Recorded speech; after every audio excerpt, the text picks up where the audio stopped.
Let me tell you about one guy who loves dividends, and that's Warren Buffett. You've probably heard of him. Buffett is a great investor, obviously. He's had enormous success. He's the largest shareholder in Coca-Cola.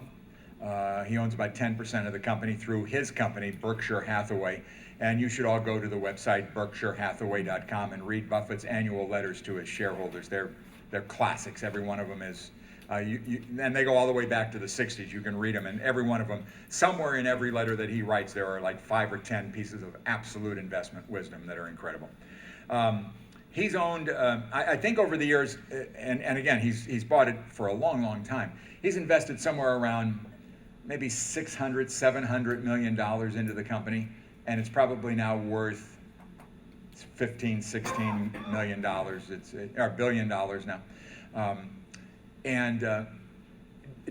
Coca-Cola, as I mentioned, is probably the elite dividend aristocrat. It's raised its dividend for like 50 some odd years in a row. Isn't that a fancy website? Didn't that just make you want to just put the sunglasses on because it's just glaring all this visual stuff at you?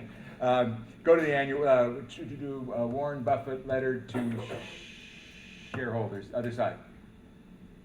Second item down. There we go. Click on 14, and you'll see how exciting this is. Pretty neat stuff. Oh, go down to this a little bit. I hadn't done this for long. Keep going all the way down.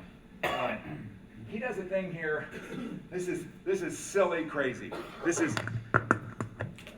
never done this before. This is silly crazy. What he did was go to the top of the thing, the columns here again. He looked at the market value on a per share basis since the company was founded, since he started 50 years ago. And he compared it to the performance of the S&P 500. So let's scroll down to the bottom again here. Let me see.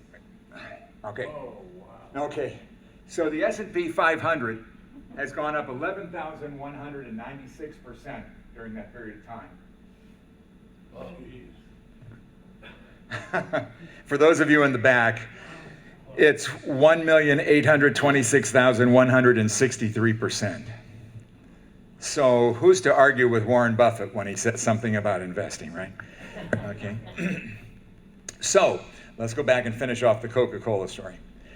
In his letter maybe 2 or 3 years ago, more than that, 2010 letter, he said, by the year 2015, we will receive a dividend payment from Coca-Cola equal to the amount of money we've invested in the company.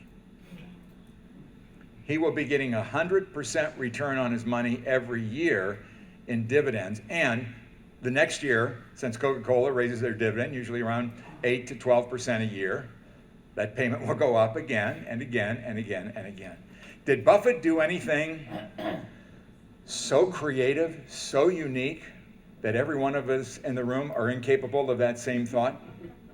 No. He bought a great American company. He kept investing in it, and he let time do its job. That's amazing stuff. So Buffett's a cool guy, and I once had a problem with American Express. This goes back quite a few years ago. And Buffett is the largest shareholder in American Express. And I was not getting any satisfaction in resolving this problem. And then it dawned on me, I was somewhere and I looked and I saw that he was the largest shareholder. And I go, what the heck? So I wrote a letter to Warren Buffett and included a couple statement things, just explaining the problem. And I did it just to get it off my chest, let it go, okay? About a week later, in the mail, comes an envelope. Doesn't have a name up in the corner, but it has an Omaha, Nebraska address. And I'm going, I don't know anybody in Omaha, Nebraska. Who would be sending me this later? And I go, oh, that's Warren Buffett's address. So I open it up, and inside the envelope is my original letter to Buffett with a handwritten note on the bottom saying, Dear Mr. Chamberlain, sorry you're having trouble with American Express. The company does have, of course, tens of millions of customers, and sometimes these things are hard to resolve, but I'm sure it will get resolved to your satisfaction. Warren Buffett. Wow. It's framed.